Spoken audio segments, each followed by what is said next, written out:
देखिए कितनी अजीब बात है कि पास्ट लाइफ में अभी एक मैडम है, उन्होंने हमसे कांटेक्ट किया और उन्होंने मतलब एक बड़ी अजीब सी प्रॉब्लम थी। वो काफ़ी लंबे टाइम से अपने हस्बैंड से अलग रह रही थी और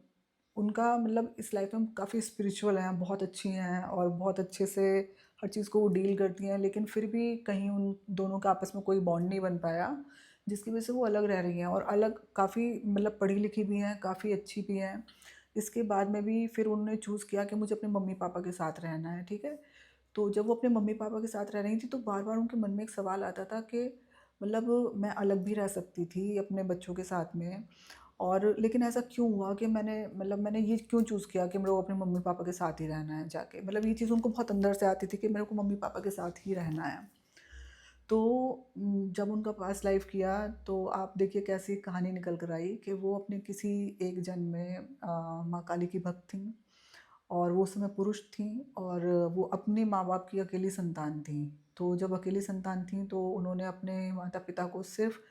माँ काली की उपासना के लिए छोड़ दिया और उस जन्म में वो अपने माता-पिता के प्रति जो फ़र्ज़ थे वो उसको पूरा नहीं कर पाईं, क्योंकि वो एक पुरुष थीं उस समय पर। पुरुष थीं तो लड़कों के दायित्व ज़्यादा होते हैं माता-पिता के लिए। तो अब उन्हें वहाँ जाके ये पता चला कि माँ काली की तो उन पर बहुत कृपा हुई, क्योंकि माँ काली की वजह से ही ये सब हुआ कि वो इतनी इस जन्म में भी इतनी स्पिरिचुअल हैं, उन्होंने इतनी ध्यान साधना की है और वो इतने अच्छे से अपने बहुत बैड मोमेंट्स को भी निकाल पाईं। बट वो जो माता-पिता के साथ कुछ कर्मा अधूरा रह गया था, वो इस बार उन्हें आके भुगतना पड़ा और फिर हमें पता चला कि वो इस जन्म में सिर्फ़ अपने माता-पिता के उस कर्ज़ को जो वो उस समय पर उन्होंने छोड़ दिया था उनको,